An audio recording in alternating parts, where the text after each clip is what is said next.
Okay. So yesterday we had a chicken hawk kill the chicken. And so Matthew just got through processing him. So this morning, what was the chicken thinking about what happened to him?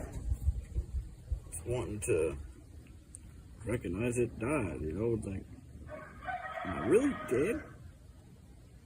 And told her, yeah, you're dead. Just rest, Then the chicken hawk told me the story of how that guy attacked by the chicken hawk. It was quick. She was eating some grass and stuff between some areas, and the chicken hawk came down without her noticing and just busted her and pulled her head off. So she wasn't like traumatized like a dog chasing her. So why did the chicken hawk knock her so fast? The chicken hawk knocked her so fast because the chicken hawk didn't want to eat a adrenalized blood meat, right. So even the chicken hawk's like, I want this to be quick. Yes. Because even the chicken's like, it's better. Good meat.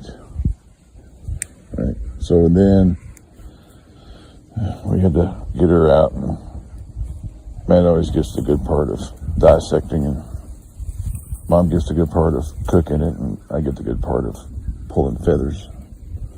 So I pulled feathers, and Matt operated on her. Now, when you're on the operating table, what was going on there? The chicken, I was discussing with it if it wanted to be eaten by us or however be distributed or whatever. In the beginning, I didn't know if it wanted to be buried or what, because it's just accepting that it moved on. And so the chicken said she remembers us feeding her squirrels and other animals and stuff like that. So she was kind of on the page of, yeah, put me back with the chickens. I don't got no use for the body, so it's good to be put back to the other chickens, because she's like, I'd eat the hell out of myself too.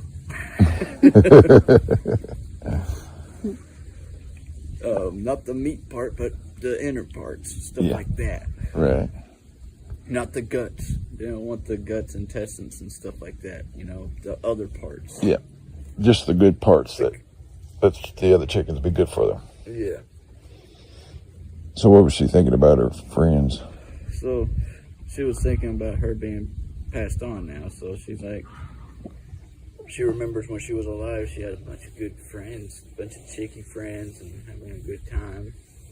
And then she came to a realization of now she's dead, and she still like walks around spiritually, just like, what am I gonna do? Where's she at now? She walking up right here. Is she walking up right now? Like her energy, just like she still wants to stay low, because she's like, yeah, I'm here. Right. Yeah. But she's moving around. She's walking around. She's doing her normal chicken, looking around, exploring. Like, there's nothing to eat because I'm spirit now. But she noticed that she's with all of her other chicken friends that passed away, and the other chickens. So she's seeing the spiritual side of everything, the other side of the vibration that we don't usually see. Right. Like some people say, I see dead people. Well, they're actually seeing the other side of the vibration of spirits that are always around us. Yeah. Everything is all around us all the time, from what I'm seeing. Yeah. I don't see dead people. I don't see ghosts or anything, but I'm just saying people see it. Right. So the chicken was like, happy that it's recognizing that it moved on, so it's doing better. So where am I going? I think that's it. I'm just curious about, how the chicken was doing, you know. Oh, and the meat, and she's like, yeah, she gets no use for the body, so us putting her in the fridge for a few days, just let the meat rest, Right. stuff like that, you know, just make sure her energy is off the meat. That's what she's saying. Just make sure my energy is off that meat. Oh, okay. She's still trying to keep a disconnect from the meat now. You know, Right. Right. going through that process. Like, damn, there's a process about that, but I guess there's a process. Right. Right. It's accepting that she's not the meat. Yeah. She's not the things that she left this world and She's not the body no more. yeah. Give her a few days. Things, we hold her, we get stuck to things, and so she's having to let go of things. These people that hold on to houses and cars, they're stuck in their damn houses. They're like haunting these houses, right? Because I guess they get stuck on things. Their body's a thing, Yeah.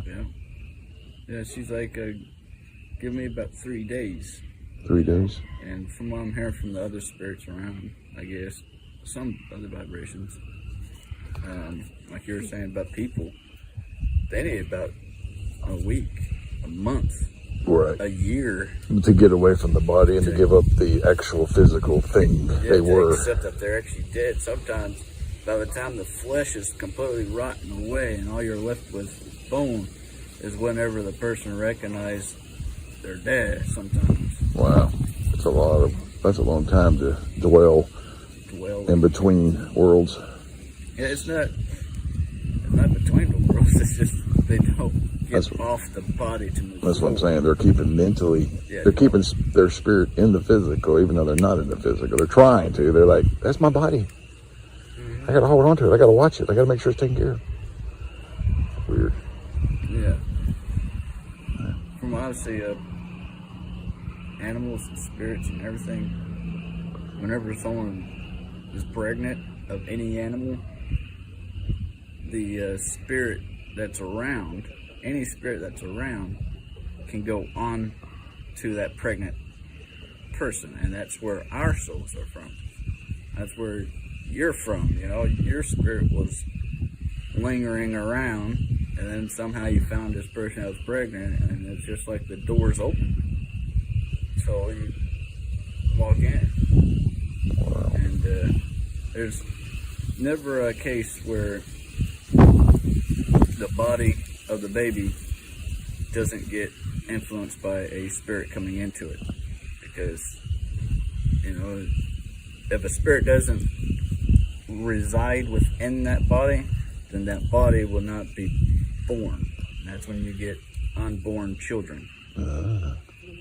There wasn't a spirit around to go in. The ones that want to live will see the door open. A little light will shine. So they go into the body, and that's where they reside till that body lives its life and dies. That's pretty interesting. Well, I think that's it for the story today. We're just sitting up here having coffee, ain't we? I mean, look at our trees. Drinking some tea. Well, I think that was, I just wanted to, we never document these things. We talk about stuff like this all the time, but we need to document, share this information. All right. Well, y'all have a good one. See ya. Enjoy your life. Jesus did not come to protect man, but to prove God is real. Jesus will not save you, he will help you to come to understanding, to know his Father, that is your Father. With this knowledge, knowing that God is real, future of man can plan Jesus did not die on the cross. He was knocked out when he was put in the cave.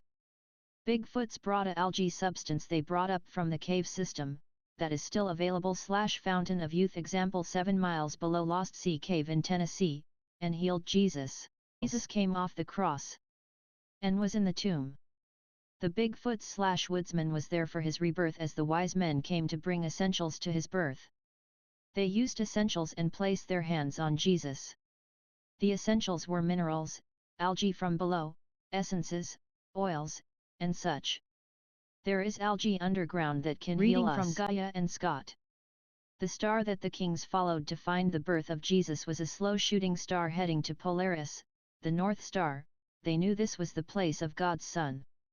It was like 3 or 4 kings came from west, east, and south to that location where Jesus was born in the manger/barn. The reason the kings knew the shooting star was important is because there is no other shooting stars that go directly north or south. They usually go east or west. And he does say his mother was a virgin and the spirit of light fertile her egg, and she felt it. Without pleasure but of knowing. Jesus did not die on the cross. He was knocked out when he was put in the cave.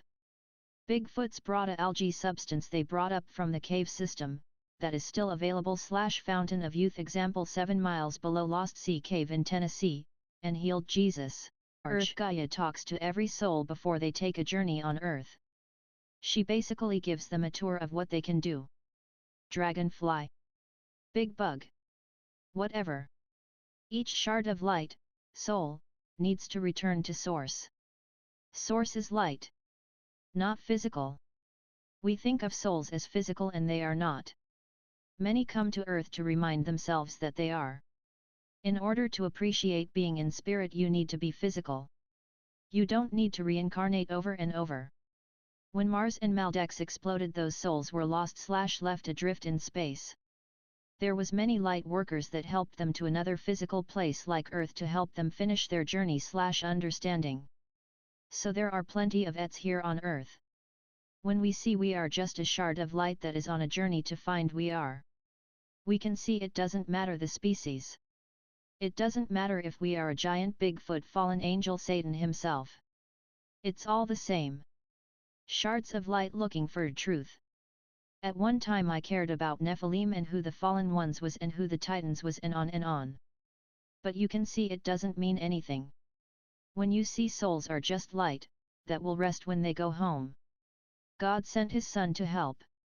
Jesus helps many into the light. Especially children. Many pass into the light by self-choice. Jesus will help anyone that calls him. It is all about learning that you are. I am. Religion and history doesn't do much to simplify this concept. What I'm telling you should feel light on your soul because you should feel this is true as it is. Your souls can relax. Can you feel that? You are good as you are. You are loved. You will go home. You may study to be, but now that you know what a soul is you can go sit on the grass and smile. The journey is over. You're no young chicken like us. We will be home before we know it. How to eat. That's the. So my dad wants me to summarize what we were just talking about going on to the other side into the spirit world and stuff like that. And we got into this topic through our chickens. 2 of our chickens that passed away. Or one of our chickens is a young chicken, and I was talking to it, and it died quickly. And it was a young one. This young one then came to a spiritual walk. This young one came to a still trying to learn how to eat and walk around and figuring out its own routine and stuff like that, and a spiritual walk, where it wants to go to find the food, where the bugs are during the wet time and during the dry time, finding the bugs. So she died too soon. She didn't got to that point. So she just moved on and got took into the light real quick onto the other side. And the other chicken, she had a routine. She knew where she was going to go and get some food, and she went. She had a routine going down below to the top and everywheres. And she got taken out quickly too. She died, and her head taken off and stuff like that by a chicken hawk, because the chicken hawk didn't want adrenaline blood chicken.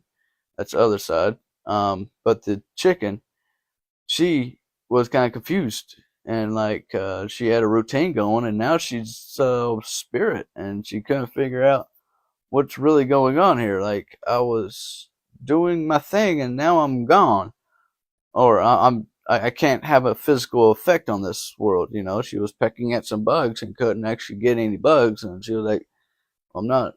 This is confusing. So she went to the chicken coop, and try to like sit down with her friends and like realize she's not there beside them. They can't feel her. They don't even recognize her. She tried pecking at them, and they're not doing nothing to her. So it took her about 3 days to recognize this, and so she moved on to the other side. There was a light that came that she was recognized that she can take a part of. So she went into this light. It came on like a flash of a camera light, and she just zoomed on in.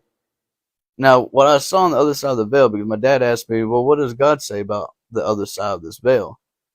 And that's who I'm talking to. It's the etheric God, the one that's in between of everything. He's the one that opens up all veils and closes all veils. So what this other side of the veil looks like is like the chicken life will go to a planetary type of planet. I mean, not really a planet, but a congregation area of only chickens. Consciousness of chickens. How they communicate. So God could talk to them, talk to that individual spirit on where to go from here for that chicken. And like for a dog and for humans and stuff like that, where we can go to the other side of the veil where God could talk to us in our language and see where we can go to.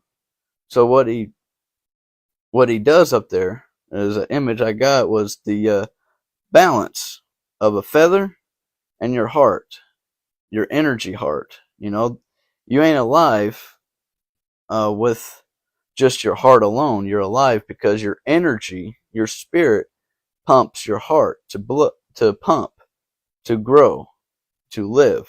So that part goes to the other side where it gets balanced with a feather. It doesn't get balanced. That's where people think it's judgment. It's not judgment. Your heart goes onto a scale so God can see, where do you want to go? If your heart's heavy, then you got things that you want to get on board with. There's things that you want to go. If your heart's light, then you want a restful area to be in. So that's like another planetary or somewhere else. You're at peace. So he could put you in a different galaxy, a different Milky Way or something like that, or stuff like that. If your heart's heavy, he'll put you back in Earth or Venus or Neptune or wherever your spirit is calling for.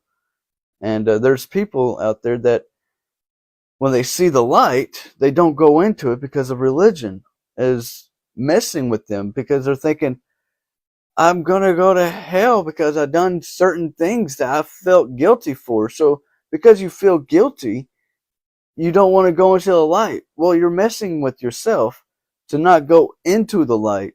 You're not going to God. You're staying with yourself and wallowing in your own blood. For God said, I see you wallow in your blood. I say to you, live.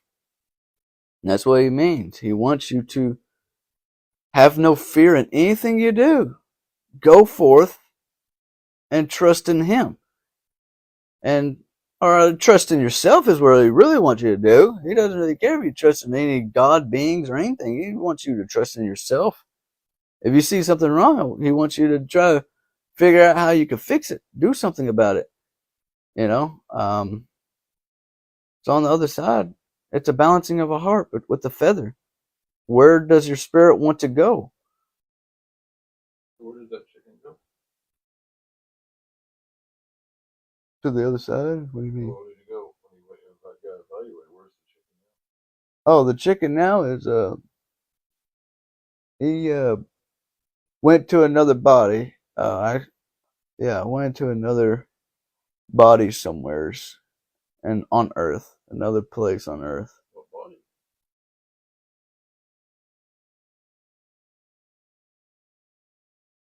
I don't know. It seemed like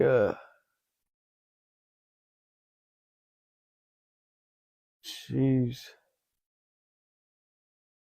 on dry land. So somewhere's on dry land is where she went to. I can't tell what type of animal. She might have been a turkey. She might have came back as a turkey. She might have had a connection with the turkeys. That's what I'm feeling. She might have went back into a turkey. So, I mean, see how your spirit will go to the other side and it continues on back through. Is it reincarnation? I ain't going to say it's reincarnation. Just your spirit never dies. Your energy essence always there. It depends on where she wants to go. Her next life might be a dragonfly. So I don't know. It's all about where. There's not a building up in life or building down. Sometimes there's a spirit that goes into a dragonfly, and then when the dragonfly dies, it goes into a blue whale. You see the difference? It's just on the spiritual life in that individual. Sometimes they need an extravagant change. They lived a life of a dragonfly being concealed in a small area that they want to just get out. So their spirit is so heavy, they want to just they're heavy with purpose. You know, some are just so heavy with purpose. What is my purpose? I need to get in deep. Get in deep. I was once light. I need to be strong, deep in myself. So they put you in a blue whale. God will put you in a blue whale. Or some big, big whale, you know. Or however, any fish of the sea, whatever it might be. But there's been spirits like that. So you could be an insect one day, and then you'll be a giant giraffe for the next 40 years. You see? Alright, that's pretty cool. Yeah. The two sides of God. Masculine is the physical. Feminine is the invisible. When we follow the physical world more than the spiritual world, we get unbalanced. The things unseen is love, feelings, thought. Your journey to Earth is to put you in a polarity experience so you can remember you are both. Phones are the great divide. At one time you would take trains, planes, and automobiles to be with someone, and when you got there the love was incredible. People all think they know everything now and have nothing in their hearts. Jim Morrison 2020